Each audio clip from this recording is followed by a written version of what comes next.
Starting with Book 30, the Babysitters Club increased the number of recap chapters from 2 to 3. 3 full chapters of recap every single book? No! The correct number of recap chapters should be 0. So says the grumpy Arglefump, who's tired of hearing about Claudia's fashion style every single book. Arglefump Book Review, Arglefump Book Review. We get 2 new families in this book. First are the Hobarts, who moved into Mary Ann's old house. Remember how Mary Ann and her dad had to move out because their house was too small for 4 people? Well, now there are 6 people living there, no problem! Continuity! The other new family is the Felders. Their daughter Susan is autistic, and they want a regular sitter for her while she's in town for a month. Kristy is the narrator, so she gets the job. Mrs. Felder explains about Susan's autism.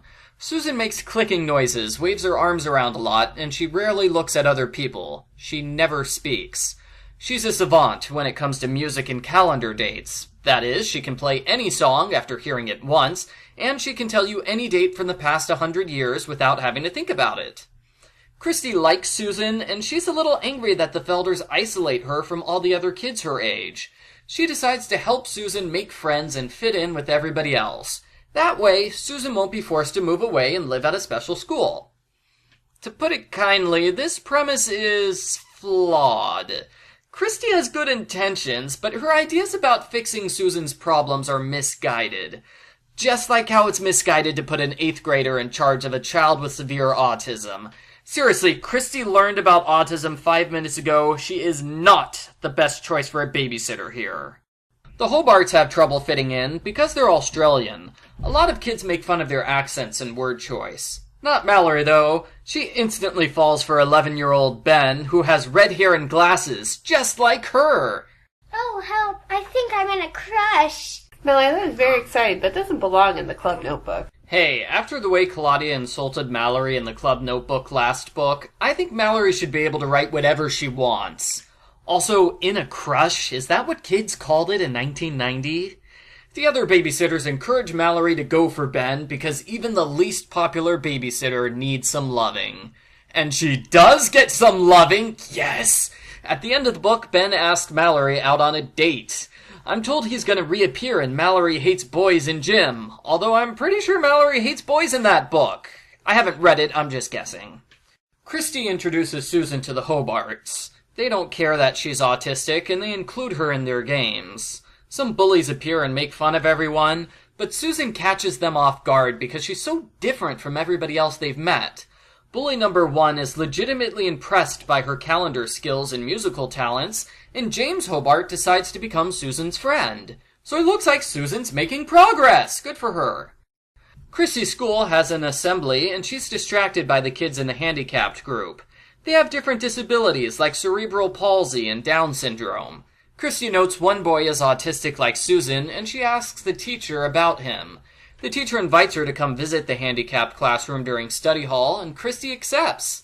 Sadly, we never hear what happens next in this subplot. It never gets mentioned again. A series of kids come to visit Susan at her house. Christy is happy that she's making friends, until it's revealed that bully number 1 is charging kids $1 to, quote, see the incredible retard who can memorize dates and music, end quote. Christy is incredibly furious, and I am too. That was really horrible. Christy knows this kid's name. She should tell his parents immediately, instead of letting him off the hook, which is what she does. Thumbs down, Christy. Bully number 2 teases the Hobarts again, until James pulls out a boxing glove and demonstrates he can smash a crate with his fist. Bully number 2 is so impressed, he agrees to become friends with James. Either that, or he's too afraid of James to be on his bad side. Either way, bully problem is solved.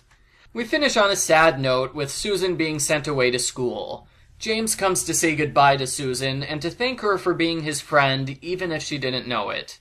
Christy realizes she was wrong for trying to force Susan to be like everyone else, and she decides she wants to work with disabled people when she grows up. The end. Post-book follow-up. I liked this book. I thought it was a good attempt to inform readers about autism and disabilities in general, and I especially appreciate how the book doesn't pull any punches. Just like with the divorce and death books, it doesn't shy away from some heavy, darker material which would normally not appear in a young girl's series about watching kids. Now, I liked it, but this book has gotten some really nasty reviews on the internet.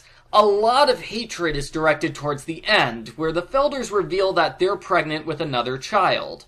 Some people thought this meant they're giving up on Susan and trying for a second child, but that's not at all the impression I got.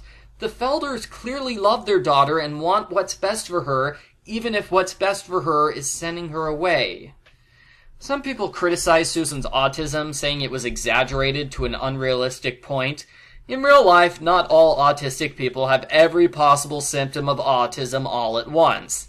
I think that's because this book was written before the idea of an autism spectrum was fully developed. Back then, only the most extreme cases of autism were likely to be diagnosed, with the milder cases sometimes being overlooked or misdiagnosed. We get told that Susan cannot handle being touched by other people, which is normal for autistic kids. But Christy touches Susan multiple times, and Susan never reacts, not even when Christy physically forces her to do things. That is more than just a continuity error. That is a really bad example. You should not grab autistic people and force them to do what you want. That is 100% not okay.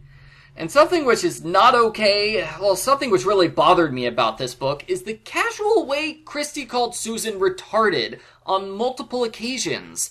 That was just as painful to read as the word Negro in the 1930s Nancy Drew books. I know, the word had a different connotation and usage back then, but it's still very uncomfortable to see, and it makes the book feel very dated.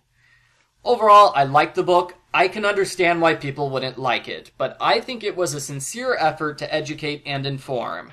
I agree, it was painful to see Christy mishandle the situation, but I think that was so she could learn a lesson about the right way to handle disabilities. It's clear that author Anne Martin has a passion for disabilities based on this and other books that she's written on the topic of autism. I give Babysitter's Club number 32, Christy and the Secret of Susan, an 8 out of 10.